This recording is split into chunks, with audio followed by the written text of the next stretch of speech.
SIR এর কারণে ফের রাজ্যে আরও একটি প্রাণ গেল।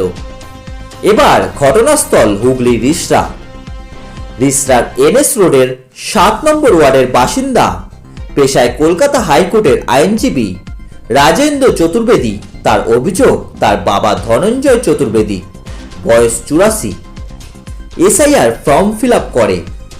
এরপরই গত 29শে ডিসেম্বর নোটিশ আসে যে বাবা সহ পরিবারের 3 জনকে শুনানিতে যেতে হবে।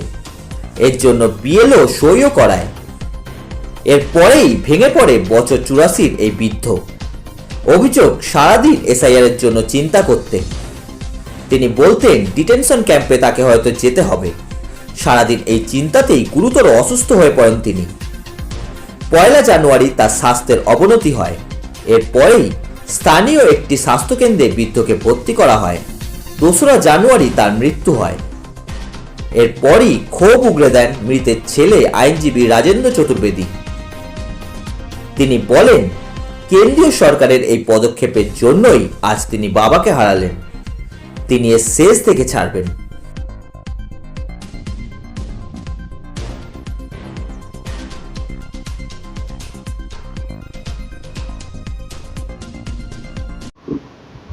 এসআইআর কারণে রাজ্যে বিভিন্ন জায়গায় দেখলাম মৃত্যুর ঘটনা ঘটলো। আপনার পৌর এলাকায় বৃদ্ধের মৃত্যু হলো চিন্তা করে করে যে এসআইআর এর হিয়ারিং এর ডাক এসেছে, কি বলবেন?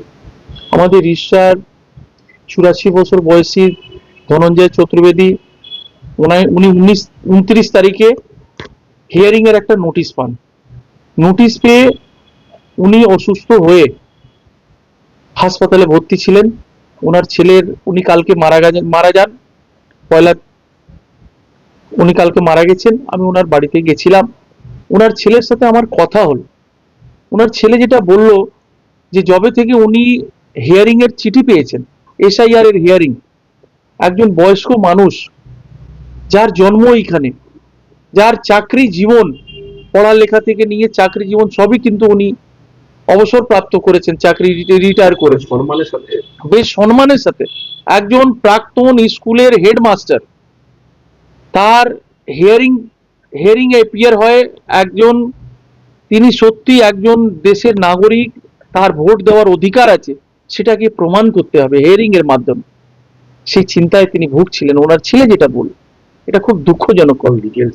এবং ডিটেনশন ক্যাম্পে তাকে থাকতে হবে, এইসব নিয়ে খুব চিন্তায় ছিলেন। আমাদের যেভাবে রাজ্যে, আমাদের পশ্চিমবঙ্গে যারা বাংলার সংস্কৃতি এবং সংস্কারকে পছন্দ করে না, মানুষ সবাই জানে যে যারা মৃত ভোটার, শিফটেড ভোটার নাম বাদ দিয়ে আবার কিসের জন্য হিয়ারিং, যেটা ওরা বিজেপির নেতারা বলে বেড়াচ্ছে যে 1 কোটি 1.5 কোটি নাম বাদ দেওয়া হবে। তার মানে চক্রান্ত চলছে। ভোটের মাধ্যমে নয়, নাম কেটে তারা সরকার গঠন করার চক্রান্ত চলছে।